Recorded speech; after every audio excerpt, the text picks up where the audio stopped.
بسم اللہ الرحمن الرحیم۔ سامعین مکرم، آج ہم جس موضوع پہ بات کر رہے ہیں وہ ہمارا موضوع ہے کہ غسل کا مکمل طریقہ آج ہم آپ کو بتائیں گے۔ بہت سے لوگ ایسے سوالات کرتے ہیں کہ غسل کرنے کا طریقہ کیا ہے اور غسل کیسے کیا جاتا ہے، اور اس بارے ہم آپ کو آگاہ کرنے جا رہے ہیں۔ اور یہ بھی لوگ پوچھتے ہیں کہ مرد اور خواتین یعنی عورت اور مرد میں فرق ہے غسل کا یا ایک ہی طریقہ ہے؟ تو اس بارے ہم آپ کو آگاہ کرنے جا رہے ہیں۔ دیکھیں، سب سے پہلی بات تو یہ ہے کہ غسل کا طریقہ جو ہے وہ ایک ہے، وہ مرد کے لیے بھی، عورت کے لیے بھی، جوان کے لیے بھی، بوڑھے کے لیے بھی۔ وہ غسل کا ایک ہی طریقہ ہے سب کے لیے۔ اور جب غسل فرض ہو جاتا ہے تو اس میں سب سے پہلی بات تو یہ ہے کہ جہاں نجاست لگی ہوتی ہے اس جگہ کو اچھے طریقے سے صاف کرنا، یعنی پانی کے ساتھ اچھے طریقے سے صاف کر لینا۔ اور اس کے بعد جو ہم نے ہاتھ دھونے ہیں، ہاتھ دھونے کے بعد ہم نے 3 بار کلی کرنی ہے۔ اور 3 بار کلی کرنے سے یہ ہے کہ زبان کی جو جڑ ہے، اس زبان کی جڑ کے اندر بال ہوتے ہیں، یہاں غرارے کرنے کا مقصد یہ ہے کہ یہ جو بال ہوتے ہیں یہ بھی تر ہو جائیں۔ اگر ان میں سے بھی کوئی بال خشک رہ گیا تو آپ کا غسل نہیں ہوگا۔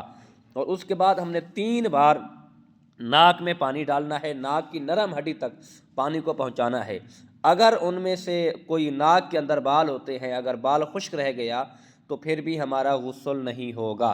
اور اس کے بعد ہم نے 3 بار پورے جسم پر یعنی پانی بہانا ہے، بالوں میں، داڑھی میں۔ عورت ہے جیسے خواتین کے بال بڑے ہوتے ہیں اور ان میں اچھے طریقے سے پانی بہائیں۔ اگر ان میں سے کوئی ایک بال بھی خشک رہ گیا تو غسل کسی صورت میں نہیں ہوگا، چاہے ہم 100 بار نہاتے رہیں، چاہے ہم 1000 بار نہاتے رہیں، ہم جا کے نہر میں، دریا میں غوطے لیتے رہیں، پھر بھی ہمارا غسل نہیں ہوگا۔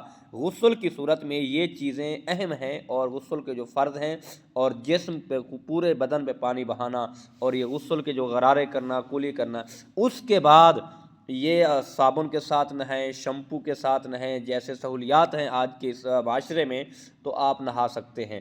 لیکن یہ سب سے پہلی بات ہے، اس کو لاگو ضرور کرنا پڑے گا۔ اگر آپ ایسے نہا لو کہ یہ غسل کے جو فرض ہیں وہ ادا نہیں کرو گے تو پھر بھی آپ کا غسل کسی صورت میں نہیں ہوگا۔ اور اسی طرح اگر ہم جیسے نماز کا وضو کرتے ہیں اس طریقے سے اگر وضو کر لیں تو اس میں ہمیں ایک اور برکت بھی مل جاتی ہے کہ اس وضو کے ساتھ یہ ہے، ایک تو ہمارے وضو کے جو فرض ہیں وہ بھی آ جائیں گے درمیان میں، اور وضو کی سنتیں جو ہیں وہ بھی آ جائیں گی، اور پھر اسی وضو کے ساتھ ہم نماز بھی پڑھ سکتے ہیں، ہم قرآن پاک کی تلاوت بھی کر سکتے ہیں، ذکر و اذکار بھی کر سکتے ہیں۔ لیکن اس میں شرط یہ ہے کہ جس جگہ پر ہم غسل کریں، کیونکہ ہمارے بدن پہ کوئی لباس نہیں ہوتا، ہم ننگے ہو کے جب غسل انسان کرتا ہے تو کم از کم اس غسل والی جگہ پہ اوپر چھت کا ہونا ضروری ہے۔ اگر چھت اوپن ہے تو پھر ہمارے مفسرین نے کہا ہے کہ پھر دوبارہ وضو کرنا پڑے گا۔ اور دعا ہے اللہ عمل کی توفیق عطا فرمائے۔ وما توفیقی الا باللہ۔